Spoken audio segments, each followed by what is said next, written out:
اب آ رہی ہے قرآن پاک میں ایک اور اہم ترین آیت، سورۃ المائدہ کی آیت نمبر 33۔ اس کو آیت محاربہ بھی کہتے ہیں، اور یہاں پر میں نے وہ مرتد کی سزا والا مسئلہ جو ہے وہ انشاءاللہ ڈیٹیل کے ساتھ ڈسکس کرنا ہے۔ اب یہ جو گفتگو ہے یہ بڑی اٹینٹو ہو کر سننے والی ہے، ورنہ بات سمجھ نہیں آئے گی۔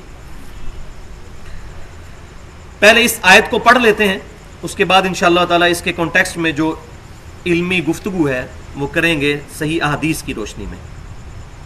بسم اللہ الرحمن الرحیم۔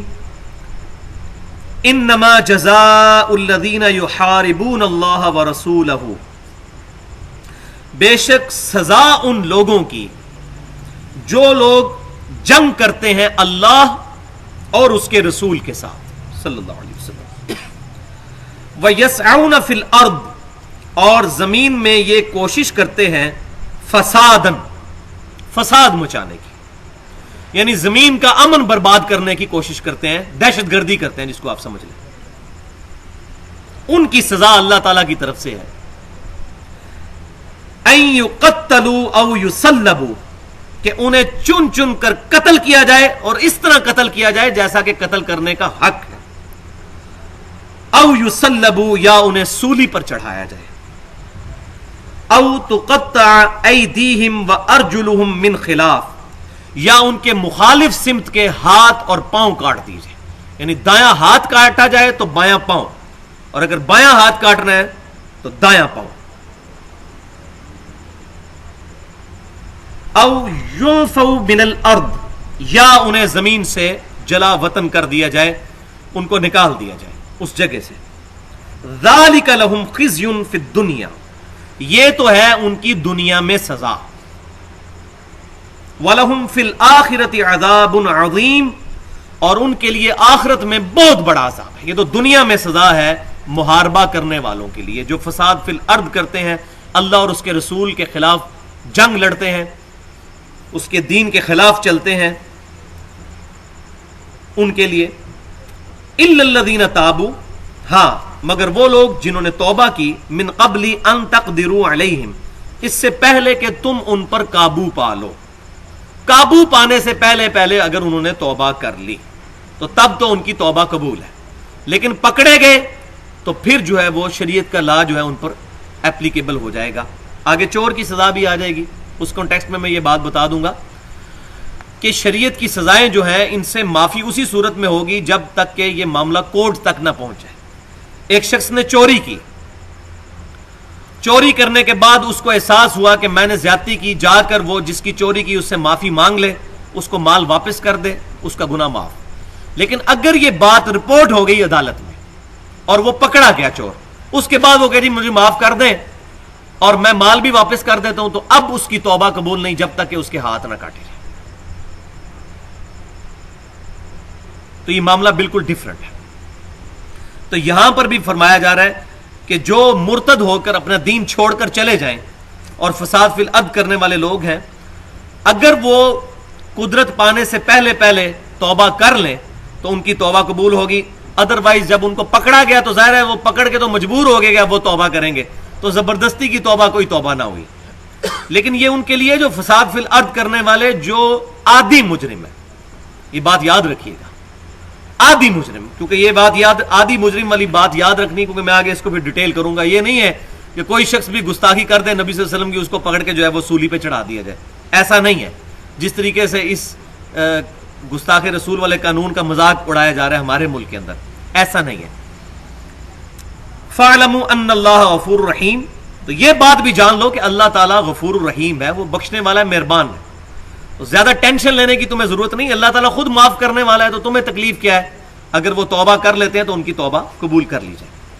تو بیسیکلی یہی وہ آیت ہے جو بنیاد ہے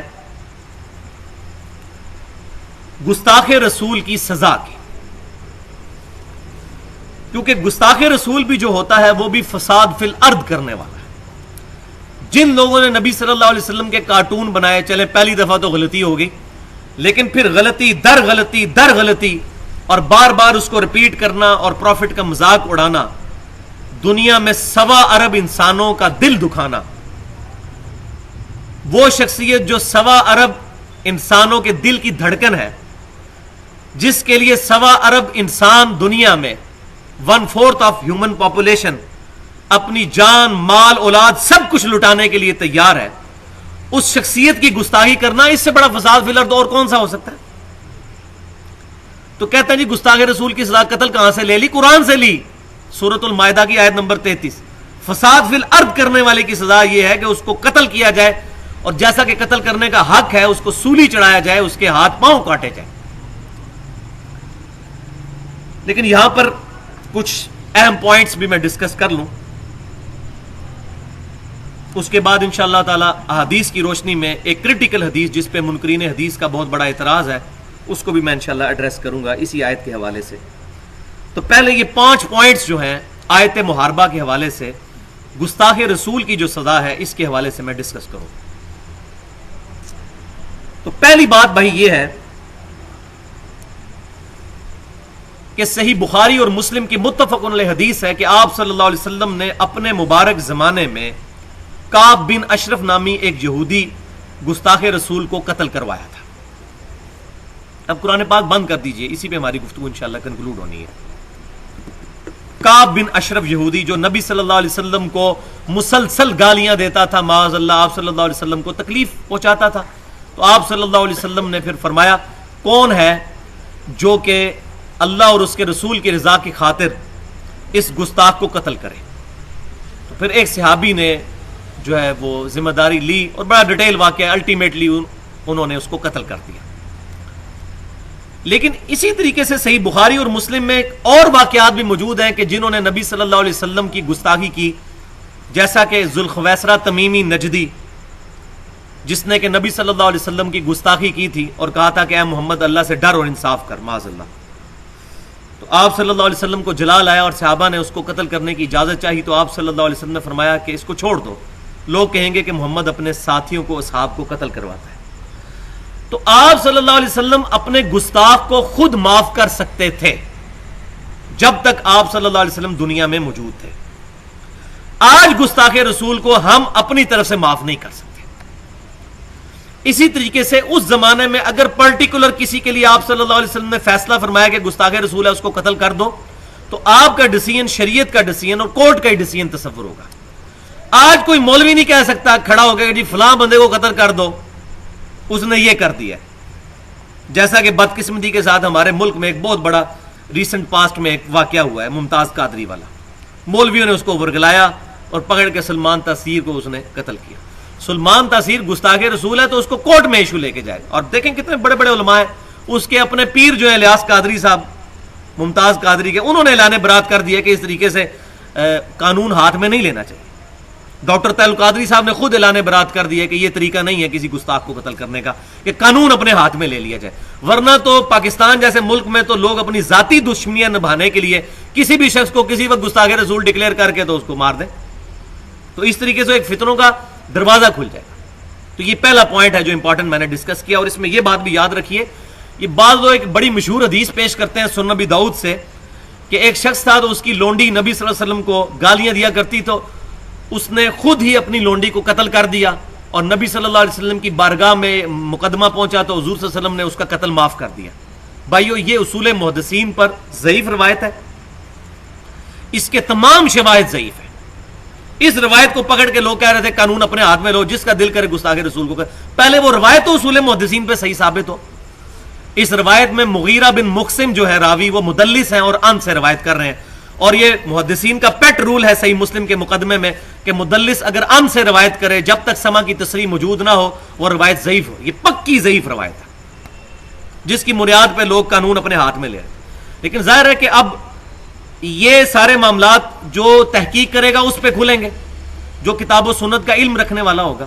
یہ تو بیچارے مولوی ہوتے ہیں جذباتی، ان کا کام پبلک کو اکٹھا کر کے چندے اکٹھے کر کے مشہوری کرنا ہوتا ہے، اور وہ پھر اس طریقے سے لوگوں کو ورگلاتے ہیں، اور محبت رسول کے نام پر۔ تو محبت رسول کے نام پر یہ نہیں ہے کہ بندہ قانون اپنے ہاتھ میں لے جائے، یہ اس طریقے سے میرے اپنے باپ کا قاتل، اپنے بیٹے کا قاتل بھی سامنے آ جائے تو شریعت میں اجازت نہیں کہ میں اس سے بدلہ لوں۔ کورٹ بھی اگر غلط فیصلہ کر دے تو قیامت والے دن بدلہ ملے گا۔ دنیا میں کسی شخص کو یہ اجازت نہیں کہ وہ یہ چاکنگ کرے کہ فلاں کو پھانسی دو، فلاں کو پھانسی دو، اور پھر وہ اس طریقے سے اشتہار چھاپنا شروع کر دیتے ہیں.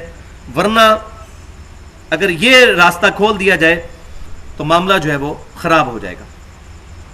دوسرا پوائنٹ جو میں نے اس میں اشارتاً ڈسکس کر دیا تھا کہ نبی صلی اللہ علیہ وسلم کے مبارک زمانے میں آپ صلی اللہ علیہ وسلم اپنے گستاخ کو خود معاف کر سکتے تھے، لیکن آج کی ڈیٹ میں ہم معاف نہیں کر سکتے کسی گستاخ رسول کو جب تک کہ وہ توبہ والی ساری شرائط نہ پائی جائیں. وہ آگے میں انشاءاللہ بیان بھی کر دوں گا.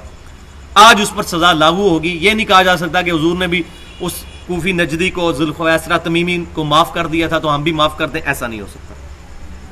پوائنٹ نمبر 3 کہ اگر کوئی شخص توبہ کر لیتا ہے، کسی سے گستاخی ہو گئی ہے اور وہ توبہ کر لیتا ہے تو توبہ کا دروازہ تو ہر وقت کھلا ہے. اب مجھے بتائیں کہ نبی صلی اللہ علیہ وسلم کی گستاخی کرنا بڑا گناہ ہے یا اللہ کی گستاخی کرنا بڑا گناہ ہے؟ ہاں جی، اللہ کی. اور اللہ کی سب سے بڑی گستاخی ہے شرک کرنا، جو اللہ تعالیٰ نے کیٹاگوریکل مینشن کیا قرآن پاک میں 2 جگہ پہ، سورۃ النساء آیت نمبر 48 اور 116 میں. ان اللہ لا یغفر ان یشرک بہ ویغفر ما دون ذلک لمن یشاء. اللہ تعالیٰ اس گناہ کو کبھی معاف نہیں کرے گا کہ اس کے ساتھ شرک کیا گیا، اس کے علاوہ جتنے گناہ ہیں اگر چاہے گا تو معاف کر دے. یہ قرآن میں واحد گناہ ہے کہ جو قیامت والے دن اللہ تعالیٰ بھی معاف نہیں کرے. دنیا میں معاف کر دے گا، یہ قیامت کا ذکر. دنیا میں اسی قرآن میں سورۃ الفرقان کے آخری رکوع میں ہے کہ اگر کوئی شخص شرک سے خالصتاً توبہ کر لے اللہ تعالیٰ اس کے گناہوں کو بھی نیکیوں سے بدل دے گا. سبحان اللہ، یہ اللہ کی رحمت کا تقاضا ہے. تو شرک بھی اگر دنیا میں معاف ہو جاتا ہے تو گستاخ رسول بھی، اس کی بھی معافی ہو جانی چاہیے. شرک سے بڑا گناہ تو نہیں ہے نا نبی صلی اللہ علیہ وسلم کی گستاخی. اللہ کی گستاخی تو سب سے بڑا گناہ ہے. اسی قرآن میں سورہ مریم میں اٹھا کے دیکھیں، اللہ تعالیٰ فرماتا ہے کہ جن لوگوں نے رحمان کے لیے بیٹا تجویز کیا انہوں نے اللہ تعالیٰ کو اتنی بڑی گالی دی کہ قریب ہے کہ آسمان پھٹ پڑے اگر آسمان کے احساس ہو، زمین شک ہو جائے اور پہاڑ ریزہ ریزہ ہو جائے. ان دعوا للرحمن ولدا، کہ انہوں نے رحمان کے لیے بیٹا تجویز کر دیا. اتنی بڑی گالی اللہ کو دی، اتنی بڑی گستاخی. 2.25 ارب کرسچن یہ کام نہیں کر رہے، رحمان کے لیے بیٹا تجویز نہیں کر رہے.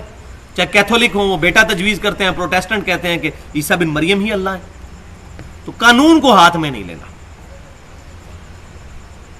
ورنہ میں نے تو بڑے بڑے بزرگ جن کے بارے میں لوگوں کا بڑا گمان تھا کہ یہ بڑی بڑی پہنچی ہستی ہیں، ان کی گستاخانہ عبارتیں نکالی ہیں. ہمارا ریسرچ پیپر جس نے پچھلے 3 سال سے پورے ملک میں بلکہ پوری دنیا میں آگ لگائی ہوئی ہے، اندھا دھند پیروی کا انجام، اہل سنت پاک .com پہ 18 گستاخانہ عبارات میں نے پرانے بزرگوں کی نکالی ہیں جن کو لوگ بڑا بڑا بزرگ کہتے تھے. کوئی کلمہ پڑھوا رہا ہے لا الہ الا اللہ چشتی رسول اللہ، کوئی کلمہ پڑھوا رہا ہے لا الہ الا اللہ اشرف علی تھانوی رسول اللہ، اور ان کو آج سارے رحمت اللہ علیہ اور ان کے بڑے بڑے نام لیتے ہیں، ان کے ناموں پہ لوگوں کے ساتھ لڑنے کے لیے تیار ہو جاتے ہیں. تو ان بزرگوں کی بھی پھر قبریں کھود کے ان کو پھر سولی پہ لٹکائیں اگر گستاخ رسول والے معاملے میں اتنے سینسٹیو ہیں. یا کم از کم رحمت اللہ علیہ تو کہنا چھوڑ دیں، اگر لعنت نہیں بھیج سکتے تو چلو ان کو بینیفٹ آف ڈاؤٹ دے دیں، ہو سکتا ہے ان کی کتابیں چینج ہو گئی ہوں. حالانکہ ایسا نہیں ہے، نہ ان کے الٹا مناظرے کرتے ہیں. خود دیوبند اور بریلویوں کے مناظرے رکھے ہوئے ہیں یوٹیوب پہ. دیوبندیوں کے خلاف بریلویوں نے عبارت پیش کی لا الہ الا اللہ اشرف علی تھانوی رسول اللہ، تو انہوں نے کہا جی کیا ہوا، ہمارے بزرگ نے کہہ دیا یہ رمز کی باتیں ہیں، یہ روحانیت کی باتیں ہیں. تو آپ کے بزرگ نے فرید الدین گنج شکر نے بھی تو لا الہ الا اللہ چشتی رسول اللہ والا واقعہ لکھا ہے. معین الدین چشتی صاحب تو دونوں برابر ہو گئے. ہاں جی ٹھیک ہو گیا، مسئلہ حل ہو گیا. اعلیٰ کہنا چاہیے تھا دونوں ہی غلط ہے. لیکن یہ کون کہ ہمیں نبی صلی اللہ علیہ وسلم سے محبت بات اتنی ہے جتنی ہمارے بزرگوں کی توہین کے اندر اندر لائی نہ کرے. جہاں بزرگ آ جائے وہاں تو نبی صلی اللہ علیہ وسلم کو کسی نے نہیں دیکھنا. پھر یہ کہنا اتنے بڑے بزرگ پاگل تھے جنہوں نے چشتی رسول اللہ پڑھوایا، آخر کو وجہ تو ہوگی. پھر نبی صلی اللہ علیہ وسلم نہیں نظر آئیں گے ان کو. اور ویسے آپ غلامی رسول میں موت بھی قبول ہے، نعرے لگوا لیں، میلاد کے جلسے جلوس نکلوا لیں، سارے کام کروا لیں، لیکن جب اپنے بزرگوں کی باری آئے گی تو پھر وہاں کوئی بندے کو گستاخی نظر نہیں آئے گی. اتنی بڑی بڑی گستاخیاں. تو پھر اگر یہ معاملہ کرنا ہے تو پھر ان کے سارے ماننے والے مولوی، جو مولوی ان کو رحمت اللہ علیہ اور شیخ الاسلام اور ان کو ڈکلیئر کرتے ہیں حکیم الامت اور مریض الامت اور یہ سارے مجدد دین و ملت اور مجدد دین بدعت، ان کے سارے مولویوں کو پھر ٹانگا جائے. اگر یہ اصول اس سے سمجھنا ہے تو کہ نہیں یہ نہیں کرنا چاہیے. تو ہم بھی یہی کہہ رہے ہیں کہ بجائے ان کو یہ کرنا ہے کہ ان کو سمجھانا چاہیے. مسلمان بھائی ہیں، اہل قبلہ ہیں، تعویل کی غلطی لگی ہوئی ہے، غلطی کسی کو بھی لگ سکتی ہے. اور یہی ہم نے اس پمفلٹ پہ کیا, اہل سنت پاک .com پہ رکھا ہوا ہے. بڑے بڑے علماء جو بڑے بڑے فنین اپنے مکاتب فکر کے بنتے تھے, چاہے وہ دیوبند کے الیاس گھمن صاحب ہوں یا بریلویوں کے حنیف قریشی صاحب, سارے بھاگے ہوئے اس پمفلٹ سے. کسی کی ضرورت نہیں کہ لکھ کے جواب دے. جب جواب مانگا جاتا ہے تو کہتے ہیں جی لے علی نو مناظرہ کر لینے. اب مجھے بتائیں اس بات پہ کوئی مناظرہ کر سکتا ہے کہ چشتی رسول اللہ غلط ہے یا صحیح ہے؟ اس پہ تو کسی آپ ریڑا باندھ سے مناظرہ کر لیں تو وہ بھی آپ کو ہرا دے گا, لیکن مناظرہ کرنا مقصد نہیں, مقصد لڑائی کرنا ہے, فساد کرنا ہے. تو ہم کہتے ہیں بھائی لکھ کے دو کہ ہاں یہ چیزیں ٹھیک ہیں, تاکہ ہم مسلمانوں کو آپ کے اصلی چہرے بتائیں کہ آپ لوگ کن کن چیزوں کے اوپر چل رہے ہیں. تو لیکن یہ بات ساری فرقہ واریت سے بالا تر ہوگا. اسی طریقے سے اسماعیل دہلوی صاحب, ان کی باتیں جو گستاخانہ ہیں, انہوں نے نبی صلی اللہ علیہ وسلم کے بارے میں جو گستاخی کی اور کہا کہ بڑے سے بڑا بزرگ چاہے نبی ہو فرشتہ ہو, اللہ کے سامنے چمار سے زیادہ ذلیل ہے معاذ اللہ. اسی طریقے سے عبدالحی صاحب, انہوں نے لکھا کہ نماز میں معاذ اللہ حضور کا خیال آ جائے تو گدھے اور بیل کے خیال میں ڈوب جانے سے برا ہے. یہ ساری گستاخانہ باتیں جو ہیں, جن کو بعض اہل حدیث بھی اپنا بزرگ مانتے ہیں, ان کی بھی باتیں میں نے ڈالی ہیں اس میں. کسی کا کوئی لحاظ نہیں کیا. ایک تلوار رکھی ہے محبت رسول کی, جو جو اس زد میں آتا ہے, چاہے تقویت الایمان آتی ہو, چاہے باقی بزرگوں کی باتیں آتی ہوں, ساری اس میں ڈالی ہیں. یہی تو وجہ ہے کہ جواب کوئی نہیں دے سکتا. جواب تو یہ دیتے تھے کہ جی ہمارے بزرگوں نے کیا تو آپ کے بزرگوں نے بھی کیا ہے. جو میں اکثر مثال دیتا ہوں کہ کسی کا بچہ فیل ہو گیا تو باپ نے بلا کے پوچھا کہ بیٹا تو کیوں فیل ہوا, تو کہنے لگا ابو جی آپ کے دوست کا بیٹا بھی فیل ہو گیا نا. یہ جواب ہے کہ ہم غلط ہیں تو وہ بھی غلط ہے نا. تو بھائی اس سے آپ اللہ کی بارگاہ میں جان چھڑا لیں گے یہ باتیں کر کے. پوائنٹ نمبر 4, اگر کوئی شخص عادتاً گستاخ رسول ہو, عادتاً توبہ پیش کی گئی, توبہ کی, پھر اس نے مسلسل اپنی روٹین یہ بنا لی ہے نبی صلی اللہ علیہ وسلم کا مذاق اڑانے کی, قرآن و سنت کے دلائل پہ, مولویوں کے کہنے پہ نہیں. مولوی تو جس کو چاہیں گستاخ رسول ڈکلیئر کر دیتے. کوئی شخص یہ کہہ دے کہ نبی صلی اللہ علیہ وسلم انسان تھے, ہماری طرح کے انسان نہیں تھے, صفت بشریت میں ہماری طرح تھے, باقی کمالات میں کسی انسان کو ان کے کوئی نسبت نہیں ہے. صحیح بخاری اور مسلم کی متفق علیہ حدیث ہے, آپ کے پسینہ مبارک میں سے خوشبو آتی تھی, ہمارے پسینے میں سے بدبو آتی ہے. صحیح بخاری اور مسلم کی متفق علیہ حدیث ہے, آپ صلی اللہ علیہ وسلم اپنی پیٹھ کے پیچھے بھی دیکھ لیتے تھے, حالانکہ یہاں آنکھ نہیں تھی لیکن آپ کو 360 ڈگری ویژن نظر آتا تھا, ہمیں سامنے بھی صحیح نظر نہیں آتا. تو آپ صلی اللہ علیہ وسلم کے کمالات اپنی جگہ, لیکن انسان تھے. سورہ بنی اسرائیل میں ہے کہ اگر زمین پر فرشتے آباد ہوتے تو فرشتوں میں سے پیغمبر بھیجتے, چونکہ انسان آباد ہیں تو انسانوں میں سے پیغمبر آئیں گے. اور آپ صلی اللہ علیہ وسلم کی افضلیت بھی انسان ہونا ہے, کیونکہ انسان تو نور سے افضل ہے. تو آپ صلی اللہ علیہ وسلم نور ہدایت ہے, انسانیت کے لیے نور ہے. قرآن بھی نور ہے, صحیح بخاری بھی نور ہے, صحیح مسلم بھی نور ہے, صحابہ کے اقوال بھی نور ہے, نور ہدایت. لیکن فی نفسی آپ صلی اللہ علیہ وسلم انسان, اور ایسے انسان کے انسانیت کو بھی فخر ہے. ایسے انسان اشرف المخلوقات, افضل البشر, الحمدللہ, آپ سے افضل بشر کوئی نہیں. تو ایسے جو عادی مجرم ہوں گے ان کے لیے گستاخ رسول کی سزا ہوگی. اور پوائنٹ نمبر 5 یہ ہے کہ پاکستان میں بھی جو قانون ہے اس کے اوپر بھی نظر ثانی اس اعتبار سے ضرور ہونی چاہیے گستاخ رسول کی, کہ کوئی شخص قانون کو اپنے ہاتھ میں نہ لے, اور اگر کوئی شخص قانون اپنے ہاتھ میں لیتا ہے اس پہ جو شرعی سزا بنتی ہے اس کو دی جائے. دوسرا, اگر کوئی شخص کسی پر ایلیگیشن لگاتا ہے کہ فلاں شخص گستاخ رسول ہے, تو یہ چیز کنفرم کر لی جائے کتاب و سنت کے دلائل پہ کہ واقعی یہ گستاخی ہے بھی ہے یا نہیں ہے. کیونکہ لوگ اپنی مرضی سے اپنے ذاتی مقاصد کو فلفل کرنے کے لیے کسی کے بارے میں گستاخ رسول کا فتویٰ لگا کے اس کو مروا دیتے ہیں.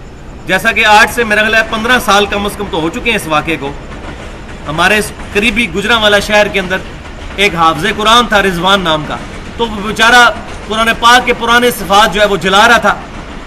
تو لوگوں نے اپنی ذاتی دشمنی نبھانے کے لیے کہا جی اس نے قرآن کو آگ لگا دی, اس کو قتل کر دیا ڈنڈے مار مار کے, اور بعد میں پتہ چلا ایسا معاملہ نہیں تھا.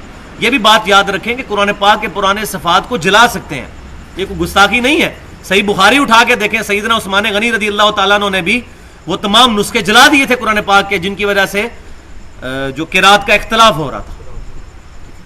بہتر یہ کہ دفنایا جائے, لیکن جلائیں بھی تو, چونکہ ہماری عوام پاگل ہے, کسی کے سامنے نہ جلایا کریں.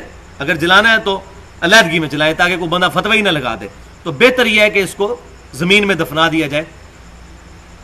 اور اگر دریا برد کرنا ہے یا ڈیم میں ڈالنا ہے تو پھر کسی موٹے بورے میں ڈال کے اس میں بھاری پتھر ڈال کے اوپر سے بند کر کے ڈالیں. کیونکہ آپ یہ دیکھ لیں ہمارے ساتھ ہی بالکل دریائے جہلم ہے, جب یہ بریتی نکلتی ہے تو کتنے قرآن پاک کے صفحے جو ہیں وہ کنارے پر آئے ہوتے ہیں, کیونکہ اسی طریقے سے صفحے پھینک دیتے ہیں.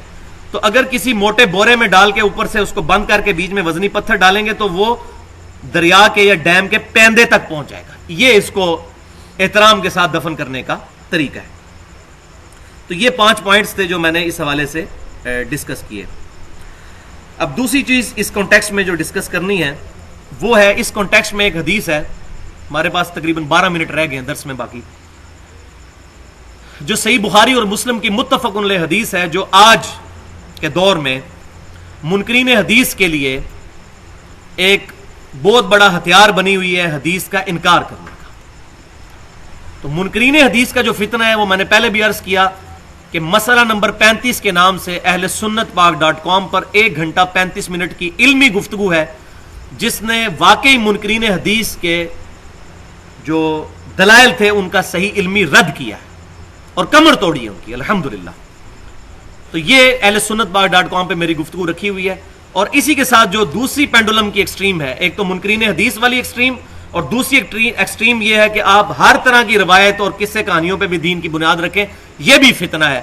اور اس کو میں نے مسئلہ نمبر 36 کے نام سے اہل سنت پاک.com پر 1 گھنٹہ 25 منٹ کی گفتگو ہے, ضعیف الاسناد اور من گھڑت احادیث کے فتنے کا تحقیقی جائزہ. وہ تھا منکرین حدیث کے فتنے کا تحقیقی جائزہ, اور یہ ضعیف الاسناد اور من گھڑت احادیث کے فتنے کا تحقیقی جائزہ. تو دونوں ایکسٹریمز کا الحمدللہ اللہ کے فضل سے رد کیا ہے.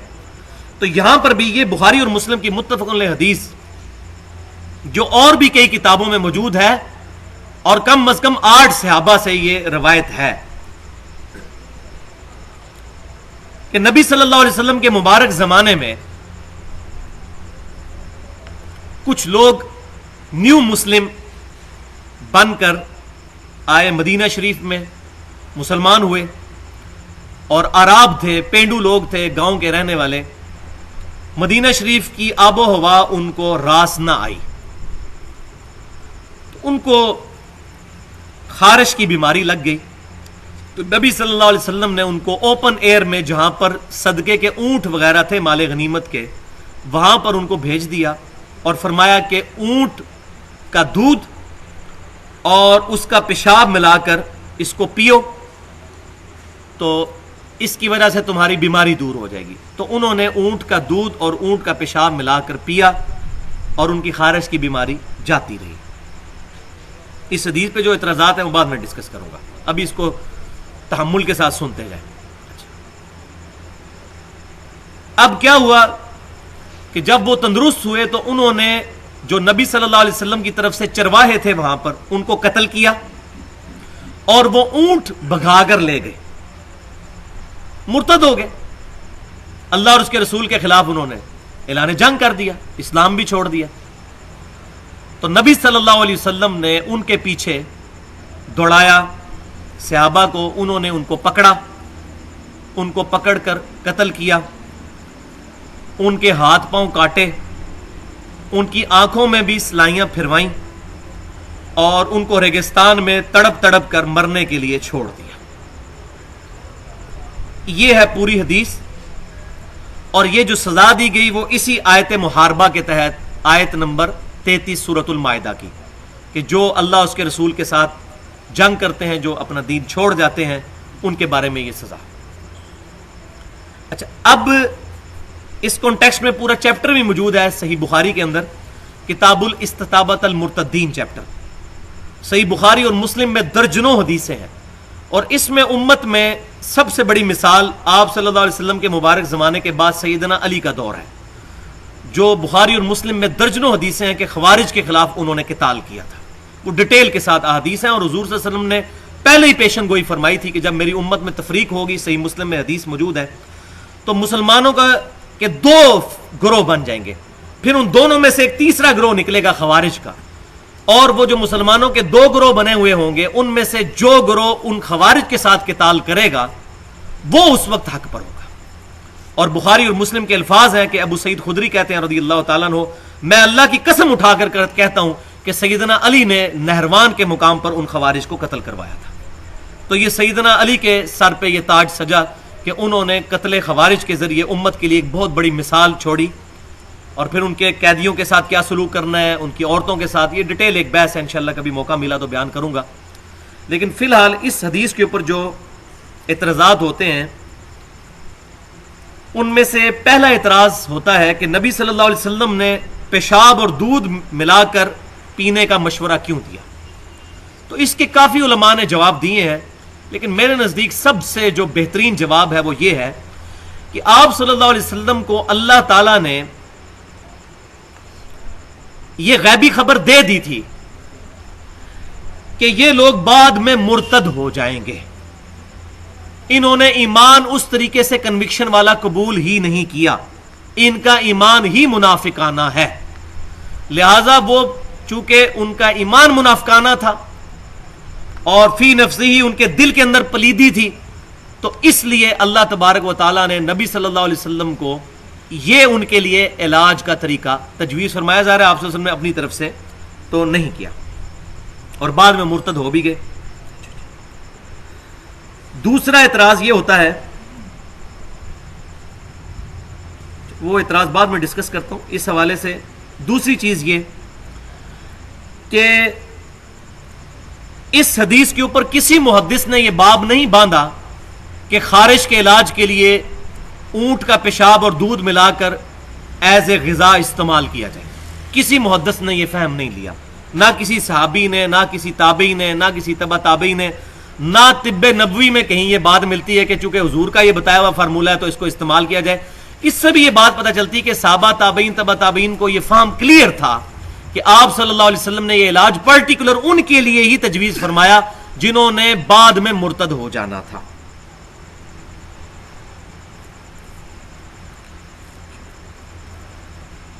اور اس میں ایک اور اعتراض یہ ہوتا ہے کہ نبی صلی اللہ علیہ وسلم نے ان کی آنکھوں میں سلائیاں کیوں پھروائیں؟ مرتد کی سزا تو ہے کہ ہاتھ پاؤں کاٹ دیے جائیں، آنکھوں میں سلائیاں کیوں پھروائیں؟ تو وہ سنن نسائی میں پھر ڈیٹیل کے ساتھ احادیث موجود ہیں کہ اصل میں انہوں نے بھی نبی صلی اللہ علیہ وسلم کے چرواہوں کو قتل کر کے اسی طریقے سے ان کے بھی ہاتھ پاؤں کاٹے تھے اور ان کی آنکھوں میں سلائیاں پھروائی تھی۔ تو وہ تو اللہ تعالیٰ نے واضح فرما دیا، جو پہلے بھی ڈسکس ہو چکا، دانت کے بدلے دانت، کان کے بدلے کان، آنکھ کے بدلے آنکھ۔ تو جو سلوک انہوں نے کیا تھا وہی سلوک ان کے ساتھ کیا گیا، جو انہوں نے سلوک نبی صلی اللہ علیہ وسلم کے چرواہوں کے ساتھ کیا تھا۔ ایک اور اس سے بعض اہل بدعت یہ رزلٹ نکالتے ہیں، جی اس سے پتہ چلا سنت اور حدیث میں فرق ہوتا ہے۔ دیکھیں جی یہ حدیث تو ہے لیکن اس حدیث پہ عمل نہیں ہو سکتا، لہٰذا یہ سنت نہیں ہے۔ اور پھر بعض اوقات وہ اہل سنت کو، اصحاب الحدیث کو تانا دے رہے ہوتے ہیں کہ جی آپ تو کہتے ہو ہم اہل حدیث ہیں یا ہم اہل سنت ہیں تو اس حدیث پر عمل کریں، تو آپ لوگ یہ پیشاب اور دودھ ملا کر کیوں نہیں پیتے؟ تو ہم اصحاب الحدیث اہل سنت کے منہج پر ہیں، اصحاب الحدیث اہل حدیث کے منہج پر ہیں، ایز اے فرقہ نہیں۔ ایز اے فرقہ اسلام کے اندر سارے فرقے بنانا حرام ہے، یہ ایک فکر کا نام ہے، ورنہ ہم مسلمان ہی ہیں، مسلم ہی ہمارے لیے کافی ہے۔ تو اصحاب الحدیث اہل سنت کی فکر یہ ہے کہ کتاب و سنت سے اور صحیح احادیث سے جو رزلٹ صحابہ تابعین تبع تابعین اور محدثین نے نکالا ہے، اس رزلٹ اور اس فہم کو ہم مانتے ہیں، اپنی طرف سے فہم نہیں مانتے۔ ہم نہ غیر مقلد ہیں اور نہ مقلد ہیں۔ غیر مقلد وہ ہوتا ہے جو اپنی مرضی سے رزلٹ نکالتا ہے، اور مقلد وہ ہوتا ہے جو ایک بندے کے پیچھے لگ جاتا ہے، جبکہ متبع سنت وہ ہوتا ہے جو صحابہ تابعین تبع تابعین کے اقوال کی روشنی میں کتاب و سنت کو سمجھتا ہے، کیونکہ صحابہ کرام ڈائریکٹلی نبی صلی اللہ علیہ وسلم سے کتاب و سنت کا علم سیکھنے والے تھے، ان کو فہم سب سے زیادہ ہے۔ تو یہ ہے اس کا علمی جواب، ورنہ سنت اور حدیث میں کوئی فرق نہیں ہے۔ مسواک کرنا سنت ہے، صحیح بخاری میں حدیث موجود ہے، آپ صلی اللہ علیہ وسلم نے فرمایا مسواک تمہارے رب کی خوشنودی کا باعث ہے، اور بخاری اور مسلم کی متفق علیہ حدیث ہے، اگر مجھے امت کا خیال نہ ہو تو میں مسواک کرنے کا حکم دے دوں، ان کو فرض کر دوں۔ اس کا یہ مطلب نہیں ہے کہ مسواک چھوڑ دی جائے، مراد یہ ہے کہ اس کو سنت کے طور پہ اڈاپٹ کیا جائے، یعنی اتنی اہم سنت ہے کہ فرض کے قریب نبی صلی اللہ علیہ وسلم اس کو درجہ دے دیتے اگر امت کے ساتھ شفقت نہ فرماتے۔ تو یہ سنت کہاں سے پتہ چلی؟ حدیث سے۔ تو حدیث پر پریکٹیکل ایپلیکیشن کا نام ہی سنت ہے۔ نماز کا طریقہ ہمیں حدیث سے پتہ چلتا ہے، کہ سنت کے مطابق نماز کا طریقہ کیا ہے وہ صحیح بخاری مسلم سے پتہ چلتا ہے. تو حدیث پر عمل کرنے کا نام ہی سنت ہے. سنت اور حدیث میں کوئی فرق نہیں, ایک ہی چیز کے دو نام ہے. جیسا کہ صحیح مسلم میں حدیث ہے, اما عائشہ رضی اللہ تعالیٰ عنہا نے فرمایا, جب پوچھا گیا کہ بتائیے نبی صلی اللہ علیہ وسلم کا خلق کیا ہے, تو اما عائشہ نے فرمایا کہ یہ قرآن نبی صلی اللہ علیہ وسلم کا خلق ہے, آپ کا اخلاق یہی تھا. وَإِنَّكَ لَعَلَىٰ خُلُقٍ عَظِيمٍ, اے محبوب صلی اللہ علیہ وسلم آپ اخلاق کے بلند ترین درجے پر فائز ہیں. یعنی آپ صلی اللہ علیہ وسلم اس قرآن کو فالو کرنے والے تھے. تو قرآن تو کتابی شکل میں ہے, پریکٹیکل فارم قرآن کی نبی صلی اللہ علیہ وسلم کی مبارک ذات ہے. اسی طریقے سے حدیثیں تو ریٹن فارم میں کتابی شکل میں ہے, اور پریکٹیکل اس سنت پہ جب ہم عمل کریں گے تو حدیث پر عمل کرنے کا نام ہی سنت ہے. حدیث کے علاوہ سنت کو اخذ کرنے کا کوئی اور سورس نہیں ہے, ورنہ تو لوگوں نے آج کئی بدعتوں کے نام سنت رکھ دیے ہوئے ہیں جب وہ حدیث کے بغیر سنت کو اخذ کرتے ہیں. دوسرا اعتراض اس پر ہوتا ہے کہ دیکھیں جی نبی صلی اللہ علیہ وسلم تو رحمت للعالمین ہے, یہ کیسے ہو سکتا ہے؟ یہ یہاں پر ہمارے جیل میں بھی ایک یہ منکرین حدیث تھا, اس نے کتاب لکھی تھی کہ دیکھو بخاری نے کتنا ظلم کیا ہے معاذ اللہ, کہ ایسے واقعات لے کے آئے کہ حضور نے مرتدین کو قتل کروا کے ان کے ہاتھ پاؤں کاٹے اور ان کی آنکھوں میں سلائیاں پھروائیں. قرآن میں تو آیا ہے سورہ انبیاء آیت نمبر 107, وما ارسلناک الا رحمۃ للعالمین, آپ تو ساری انسانیت کے لیے رحمت بنا کر بھیجے گئے ہیں. تو یہ کیسے ہو سکتا ہے؟ تو اس بدبخت نے سورۃ المائدہ کی یہ 33 نمبر آیت نہیں تھی پڑھی کہ اللہ ہی حکم دے رہا ہے کہ یہ کام کرو, تو قرآن کے خلاف کیسے ہوا؟ اسی قرآن نے ہی پروفٹ کو حکم دیا ہے کہ آپ نے مرتدین کے ساتھ یہ سلوک کرنا ہے. تو نبی صلی اللہ علیہ وسلم رحمت للعالمین ہے, اس میں کوئی شک نہیں ہے, لیکن آپ صلی اللہ علیہ وسلم اللہ کی شریعت کے معاملے میں بہت سخت تھے, اس میں کوئی آپ صلی اللہ علیہ وسلم میں ٹالرنس نہیں تھی. صحیح بخاری میں حدیث موجود ہے نا, آپ صلی اللہ علیہ وسلم نے فرمایا اگر میری بیٹی فاطمہ بھی چوری کرتی میں اس کے بھی ہاتھ کٹوا دیتا, ہے کہ نہیں؟ صحیح بخاری اور مسلم کی متفق علیہ حدیث ہے, جو لوگ اپنے گھروں میں نماز پڑھ لیتے ہیں اور مسجد میں آ کر جماعت سے نماز نہیں پڑھتے, میرا دل کرتا ہے میں اپنی جگہ کسی اور کو امام مقرر کروں, اور اگر مجھے عورتوں اور بچوں کا خیال نہ ہو میں ان لوگوں کے گھروں کو آگ لگا دوں جو لوگ مسجد میں آ کے نماز نہیں پڑھتے, ان کو جلا دوں. اب یہ رحمت للعالمین نہیں؟ تو آپ صلی اللہ علیہ وسلم اللہ کے احکامات کی پیروی میں رحمت کا تقاضا یہ نہیں, اللہ بھی تو سب سے بڑھ کر رحم فرمانے والا ہے, لیکن اپنے نافرمانوں کو دوزخ میں نہیں ڈالے گا. قرآن پورے کا پورا اس پہ ہے. رحمت کی اگر 10 آیات ہے نا تو اللہ کے عذاب کی 100 آیات ہیں اس کے اندر, تو اللہ تعالیٰ عذاب نہیں دے گا. معاذ اللہ ٹھٹا کیا ہے اللہ نے قرآن میں؟ نہیں, ایسا ہونا ہے. اللہ اپنے نافرمانوں کو دوزخ میں ڈالے گا, اور اس میں مسلمان بھی ہوں گے, صرف کافر نہیں مسلمان بھی شامل ہوں گے. تو یہ رحمت کے خلاف نہیں بلکہ شریعت کی امپلیمنٹیشن. اور یہ جو حدیث ہے میں لوگوں کے گھروں کو آگ لگا دیتا, اس کی ڈیٹیل سنن نسائی کے اندر موجود ہے. یہ پرٹیکولر فجر کی نماز کے بارے میں تھا. استغفر اللہ اتوب الیہ. اور بخاری اور مسلم کی متفق علیہ حدیث ہے کہ منافق پہ فجر کی نماز اور عشاء کی نماز بھاری ہے. یہ میرا فتویٰ نہیں ہے, اور اس پہ میں نے ایکسکلوسیو گفتگو کی ہے اہل سنت پاک.com پر, مسئلہ نمبر 30 کے نام سے 50 منٹ کی گفتگو ہے نمازوں کے اوقات, نمازوں کی اہمیت کے حوالے سے.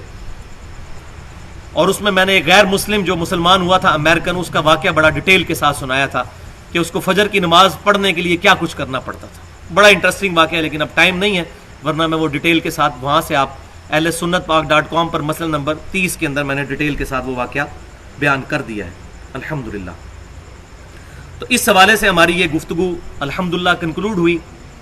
سبحانک اللہم و بحمدک اشہد ان لا الہ الا انت استغفرک و اتوب الیک. اللہ سے دعا ہے جو حق بات میں نے کہی اللہ تعالی ہمارے دلوں میں راسخ فرمائے. اگر جذبات میں میرے منہ سے کوئی غلط بات نکل گئی تو اللہ تعالی ہمارے دل سے محو کر دے. ہمیں کتاب و سنت کی تعلیمات پر عمل کرنے کی اور دوسروں تک پہنچانے کی توفیق عطا فرمائے. وما علینا الا البلاغ المبین.